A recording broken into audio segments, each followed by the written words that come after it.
राधे राधे। क्या आपने कभी सोचा है नैनीताल की सबसे बड़ी ताकत उसके पहाड़ ही नहीं बल्कि उसकी झील और उसकी नेचुरल लैंडस्केप है। और सबसे हैरानी की बात, इसकी पूरी जियोग्राफिकल स्ट्रक्चर वास्तु के दो सबसे महत्वपूर्ण प्रिंसिपल्स को फॉलो करती है। पार्ट 1 में हमने देखा था कि कैसे साउथ और वेस्ट के पर्वत नैनीताल को स्टेबिलिटी, प्रोटेक्शन और सपोर्ट देते हैं। लेकिन आज बात करते हैं वास्तु के सेकंड और थर्ड सबसे पावरफुल प्रिंसिपल्स की।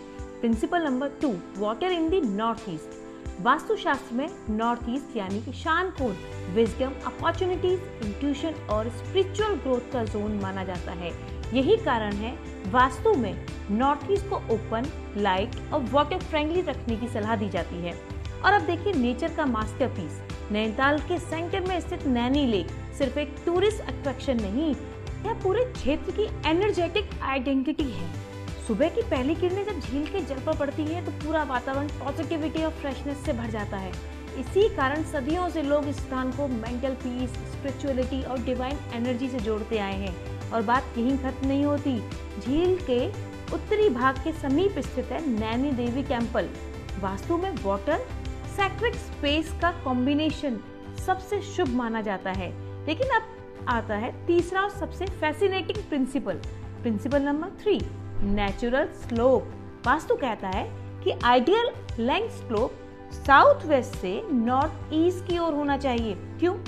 क्योंकि इससे वाटर फ्लो और एनर्जी फ्लो दोनों बैलेंस रहते हैं। और अगर आप नैनीताल की जियोग्राफिकल स्ट्रक्चर को ध्यान से देखें तो इसकी नेचुरल टेरेन भी इसी कॉन्सेप्ट को सपोर्ट करती दिखाई देती है। यानी नेचर खुद उस डायरेक्शन में फ्लो क्रिएट करती है जहां ग्रोथ, एक्सपेंशन और पॉजिटिविटी का क्षेत्र माना जाता है।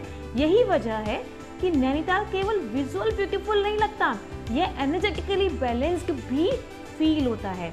चारों ओर प्रोटेक्टिव माउंटेन्स, बीच में life giving lake, perfectly aligned natural slope, यह कॉम्बिनेशन किसी आइडियल वास्तु लेआउट से कम नहीं। अगर आप भी नैनीताल गए हैं या घूमने जा रहे हैं तो इन वास्तु के प्रिंसिपल्स को नोटिस करना ना भूलें और हमें लाइक, सेव और शेयर करना भी ना भूलें। राधे राधे।